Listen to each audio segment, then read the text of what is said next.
नमस्कार शेतकरी बांधवांनो, शेती ज्ञान सागर या आपल्या चॅनलवर तुम्हा सगळ्यांचं अगदी मनापासून स्वागत आहे. हे चॅनल आपण खास आपल्यासारख्या शेतकरी मित्रांसाठीच सुरू केलंय. आपला उद्देश अगदी सोपा आणि सरळ आहे. शेतीत जे काही नवीन बदल होत आहेत, जे नवीन तंत्रज्ञान येत आहे किंवा ज्या आपल्या जुन्या पण महत्त्वाच्या गोष्टी आहेत, त्या सगळ्या अगदी सोप्या भाषेत म्हणजे आपल्या घरातल्या भाषेत समजून घ्यायच्या, जेणेकरून शेती करताना आपल्याला प्रत्येक गोष्टीची नीट माहिती असेल आणि आपण योग्य निर्णय घेऊ शकू. तर आज आपण अशाच एका महत्त्वाच्या विषयावर बोलणार आहोत, जो आपल्या सगळ्यांच्या आयुष्याशी जोडलेला आहे. आज आपण भारतीय कापसाची संपूर्ण कहाणी, त्याचा सुरुवातीपासून ते आत्तापर्यंतचा प्रवास समजून घेणार आहोत. कापूस आपल्यासाठी हे फक्त एक पीक नाहीये, हा आपला इतिहास आहे, आपली एक ओळख आहे.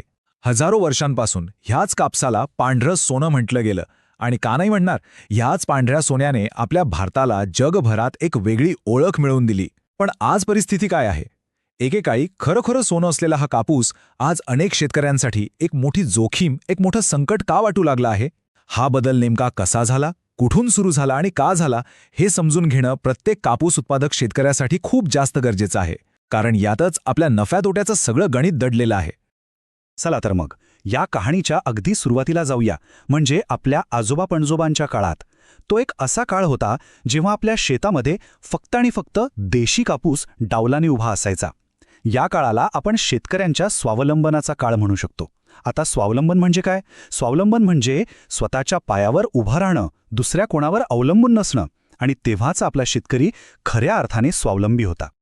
आता इथे बघा, तेव्हाच्या त्या देशी कापसाची ताकद काय होती हे आपल्याला लगेच समजेल. हा कापूस आपल्या मातीत, आपल्या हवामानात हजारो वर्षांपासून वाढत होता. त्यामुळे त्याला इथल्या सगळ्या गोष्टींची अगदी सवय झाली होती. त्याला जास्त पावसाची किंवा वेगळ्या पाण्याची गरज नसायची. आपल्या भागातल्या ज्या काही किडी आणि रोग आहेत त्यांच्याशी तो स्वतःच लढायचा. त्याची रोगप्रतिकारशक्ती एकदम जबरदस्त होती. आणि सगळ्यात मोठी, सगळ्यात महत्त्वाची गोष्ट, बियाणं. शेतकरी प्रत्येक वर्षी पेरणीसाठी स्वतःच्या चांगल्या कापसातून बियाणं बाजूला काढून ठेवायचा. त्याला बियाण्यासाठी बाजारात जायची गरजच नव्हती. त्यामुळे लागवडीचा खर्च अगदी कमी होता आणि उत्पन्न जरी खूप प्रचंड नसलं तरी ते स्थिर आणि खात्रीशीर असायचं. म्हणजे एवढं तरी मिळणारच याची खात्री होती. ही एक ओळ त्या काळातली सगळी परिस्थिती सांगून जाते. तेव्हाचा शेतकरी बियाणं विकत घेणारा ग्राहक किंवा गिराईक नव्हता, तर तो त्या बियाणाचा खरा मालक होता. बियाणं त्याच्या घरात होतं, त्याच्या पूर्ण नियंत्रणात होतं. शेती कशी करायची, कधी करायची ह्याचा खरा निर्णय त्याच्या स्वतःच्या हातात होता. तो खऱ्या अर्थाने त्याच्या शेतीचा राजा होता. पण मग हळूहळू काळ बदलू लागला. जगभरात मोठे बदल झाले.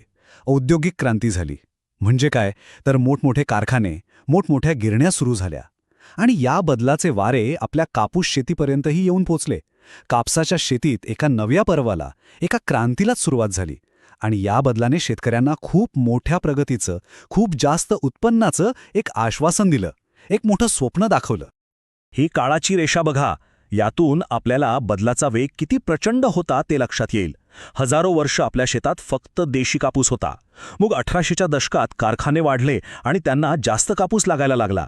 मग बाहेरून म्हणजे अमेरिकेतून वेगळ्या प्रकारचा कापूस आपल्याकडे आला. त्यानंतर आपल्याच शास्त्रज्ञांनी संकरित म्हणजेच हायब्रिड कापूस तयार केला. आणि मग 2000 सालानंतर आपल्या शेतात आला बीटी कापूस.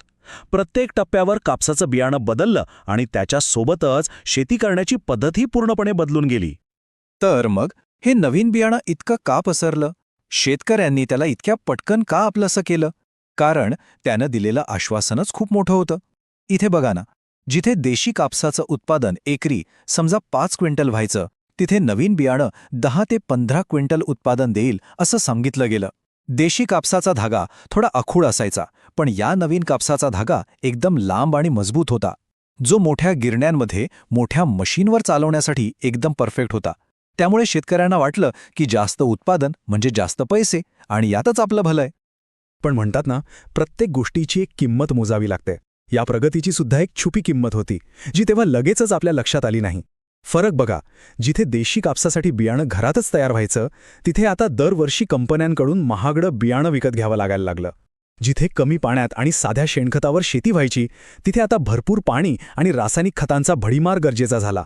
देशी कापूस किडींशी स्वतः लढायचा, पण नवीन कापसावर किडींचा हल्ला जास्त होऊ लागला.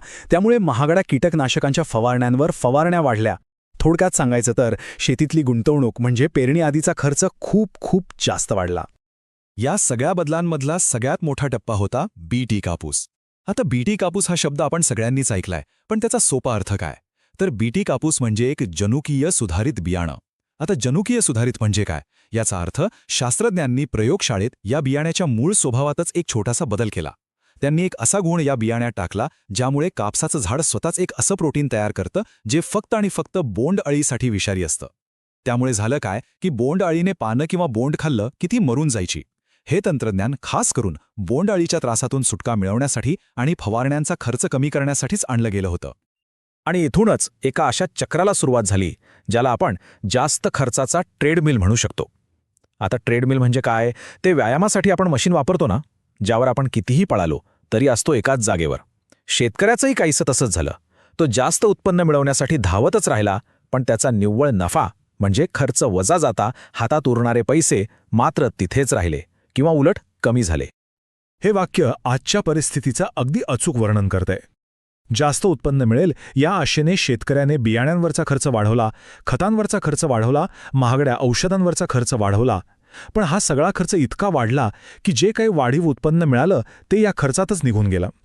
म्हणजे असा समजा की आधी 10,000 खर्च करून 30,000 मिळायचे, तर आता 40,000 खर्च करून 60,000 मिळू लागले. कागदावर उत्पन्न वाढलेलं दिसलं, पण खर्चही त्याच पटीत वाढला. त्यामुळे त्याची आर्थिक परिस्थिती जिथल्या तिथेच राहिली. तो फक्त जास्त धावत राहिला, जास्त थकत राहिला. आता कापूस शेतीचे जणू काही नियमच बदलून गेले होते. दरवर्षी कंपन्यांकडून महागडं बियाणं विकत घ्या, नाहीतर उत्पादन घटणार. रासायनिक खतं भरपूर टाका, नाहीतर झाड नीट वाढणार नाही. भरपूर पाणी द्या, नाहीतर बोंड लागणार नाही. बरं, बीटी कापसामुळे बोंडअळी गेली, पण तिच्या जागी रस शोषणाऱ्या किडींचा म्हणजे मावा, तुडतुडे, पांढरी माशी यांचा त्रास वाढला. मग त्यांच्यासाठी वेगळ्या फवारण्या करा. या सगळ्याचा परिणाम काय झाला? सततच्या रासायनिक वापरामुळे आपल्या जमिनीचा कस कमी झाला. आपली जमीन जी आपली आई आहे तिची ताकदच कमी झाली. आणि सगळ्यात महत्त्वाचं म्हणजे पेरणी करायच्या आधीच शेतकऱ्याच्या डोक्यावर बियाणं, खतं, औषधं या सगळ्या खर्चाचं एक मोठं ओझं येऊ लागलं. हा आलेख बघा. सगळं चित्र तुमच्या डोळ्यासमोर अगदी स्पष्ट होईल. जो पहिला खांब आहे तो पारंपरिक म्हणजे आपल्या देशी कापसाच्या शेतीचा आहे. तिथे खर्च कमी होता आणि नफा जरी मध्यम असला तरी तो जवळपास खात्रीशीर होता. आता दुसरा खांब बघा. हा आधुनिक शेतीचा आहे. इथे खर्चाची रेषा कितीतरी पटीनं वाढलेली दिसतीये आणि नफ्याचं काय? तो पूर्णपणे अनिश्चित झालाय. म्हणजे जर भाव चांगला मिळाला आणि निसर्गाने साथ दिली तर नफा होईल, नाहीतर केलेला खर्चही निघणं मुश्किल. सगळा खेळ नशिबावर येऊन थांबला. पण ह्या सगळ्या चक्रातून या ट्रेडमिलवरून उतरायचं कसं हा प्रश्न आज अनेक शेतकऱ्यांना आणि शास्त्रज्ञांना पडू लागला आहे. आणि याचं उत्तर शोधण्यासाठी आता काही जण पुन्हा एकदा आपल्या मुळांकडे, आपल्या जुन्या वाटांकडे वळताना दिसत आहेत. ते पुन्हा एकदा आपल्या देशी कापसाचा अभ्यास करत आहेत, त्याचा एक प्रकारे पुनर्शोध घेत आहेत.